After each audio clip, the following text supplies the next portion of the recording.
Hey everybody, welcome back to Connor D. Meadows Farm. For those of you that don't know, I'm Ricky and this is Thomas. Today we are making some cheese, and to go with the cheese we need a new press. So that's what we're going to do today. I am going to include in the description box the materials that we used. The first thing that we used was 2 bamboo cutting boards, and we just picked these up at Walmart.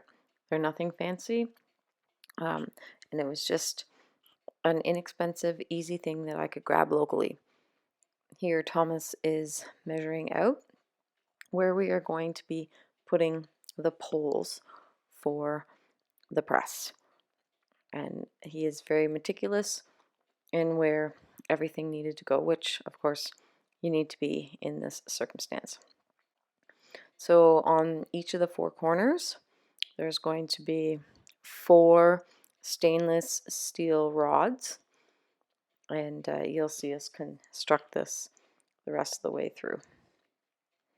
And now he's going ahead and he's going to measure the second one.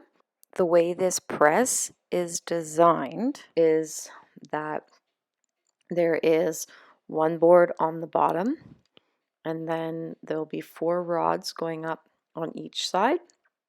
The mold will go in the middle, so the gouda mold will go in the middle, and then the other board will slide down. So to drill the holes, we're using a 1/2 inch wood drill bit. You can see he's putting it where the pencil mark is, and we're drilling through. Could you use a different material than a bamboo? Definitely. It's just bamboo was fairly inexpensive. That's what they had. I actually had grabbed one of like the more plasticky ones, and I figure if the bamboo doesn't hold up, we'll go ahead eventually and switch it out for the plastic. But since our other molds are all wooden, I really felt that using the bamboo was a good choice. We'll see how it holds up. It's all an experiment, and we really didn't like the bulkiness of what they call the Dutch press, where it's got a really big long handle that takes up a lot of space. We wanted something that would be a lot easier to pack up when our cow is not in milk and we're not making so much cheese. So that's why we went ahead and made the press in this way. Right, so now you can see beautiful holes on all 4, and top and bottom. Now this next piece is a stainless steel metal rod. I looked locally and I couldn't find any that were stainless steel, so we went ahead and ordered this on Amazon. Each of the rods on each of the corners is 12 inches, so Thomas has marked them here, and then we just went ahead and we're using a saw. There's a lot better ways and faster ways, but we just wanted to show you the making of this in a way that you could do with very minimal material. And we just took a file and we filed off the sharp edges, because we are going to need to screw things on the edge, so we didn't want any sharp edges. Went ahead, used the electric one, sanded it down a bit more, so each end on all 4 of them got all the same treatment. And then we are ready to see if the nuts and washers and everything go on. As you can see, yep, it all works. So then we're going to move on to the next step. So we have our rod, and then we're going to add a washer like that. And then we are going to add what they call an acorn. And this is essentially the feet of the mold. And there'll be 4 of these. So I'm going to go ahead here. I'm going to do the rest of them. 2. And Thomas is just in the background there. We washed everything obviously there's going to be debris and whatnot, and we were holding them outside and stepping on them. So everything's been washed and sanitized, and now we're just putting them all together. So then there's the next one, and then there's all 4 of them. That's what they look like. Now, here's some washers and some nuts and some wing nuts. And then again, that's the bottom. So we're going to slide the 4 pulls with the acorn nuts and a washer on the bottom. We're going to add a washer and a nut to each of the 4, and then that's going to tighten up on all 4 of the posts, and that'll keep them in place. We could have probably done this a little different, but this is what worked. And then once we get all 4 of these down into place, then we're going to go ahead and show you how it goes next. Of course, first obviously we've got to tighten them up. We did not over tighten these. They are tightened, but they are not over tightened. It was just giving them a little bit of grief.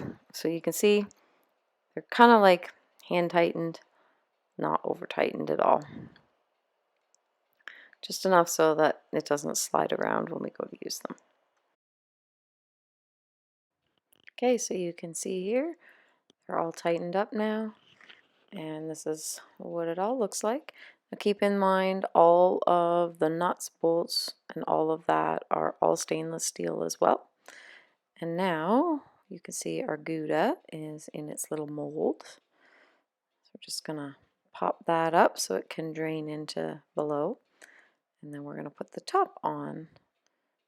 Just slide it down each of the 4 pulls. And there we go. Now that's down on the top. Now we're going to add another set of washers. And then we are going to put the wing nuts on. Now, we're not going to crank these wing nuts down tightly.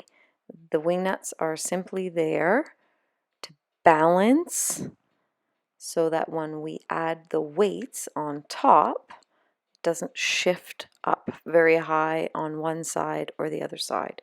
What we want the weights to do is simply push down, because gouda requires so much weight per so many pounds for so long, and then you switch the weights to a higher amount after you redress it.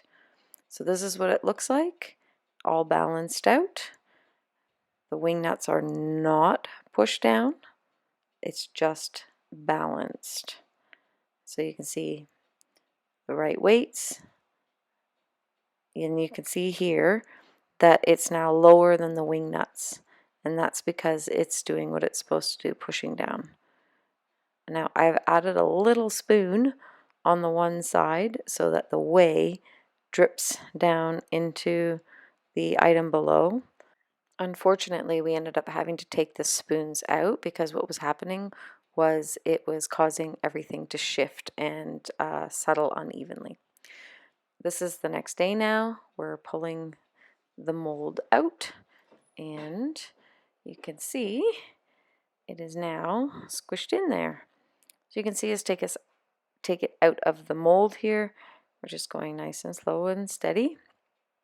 If you rip it off too fast, unfortunately, you'll end up with cheese stuck to the mold. So we just go nice and slow.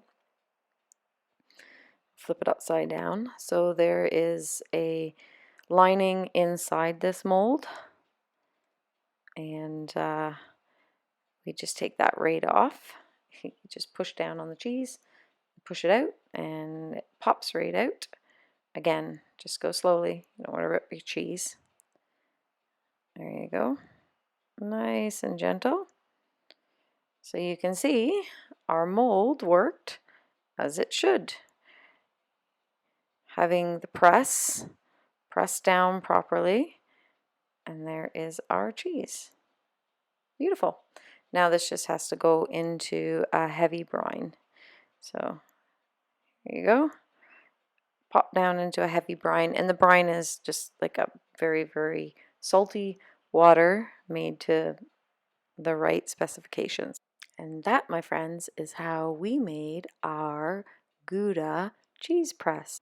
All right, guys, thanks for hanging out with us on the farm. There is it all in action, and Thomas trying to have a bite of our cheese.